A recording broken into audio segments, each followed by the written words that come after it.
Photography के अच्छे होने का ताल्लुक उसके इक्विपमेंट से इतना ज़्यादा नहीं है।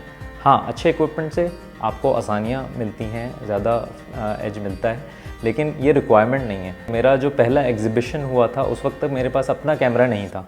आई use to borrow it from friends या उस तरह मैं फ़ोटोग्राफ़ी करता था, शौक़ था मुझे काफ़ी ज़्यादा।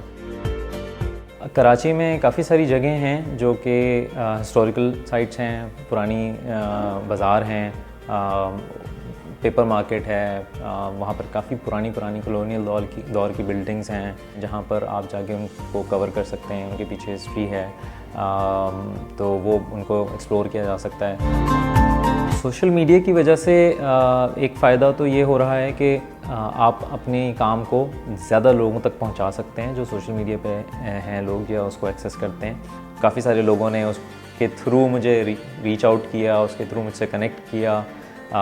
मैंने कुछ स्ट्रीट फ़ोटोग्राफ़ी की थी जिसको देखकर यूके से एक साहब हैं, तो उन्होंने जो है मुझे रीच आउट किया कि मैं आपकी फ़ोटोग्राफ़ी, मुझे कराची से क्योंकि ख़ास लगाव रहा है, मैंने टाइम गुजारा है, तो आप जो है ना मैं उसको प्रिंट करना चाहता हूँ, अपने पास लगाना चाहता हूँ, अपने ऑफ़िस में लगाना चाहता हूँ, लोगों को दिखाना चाहता हूँ कि ये मेरा शहर था, ये था। तो वो इस तरह सोशल मीडिया के थ्रू जो है उन्होंने मुझे अप्रोच किया।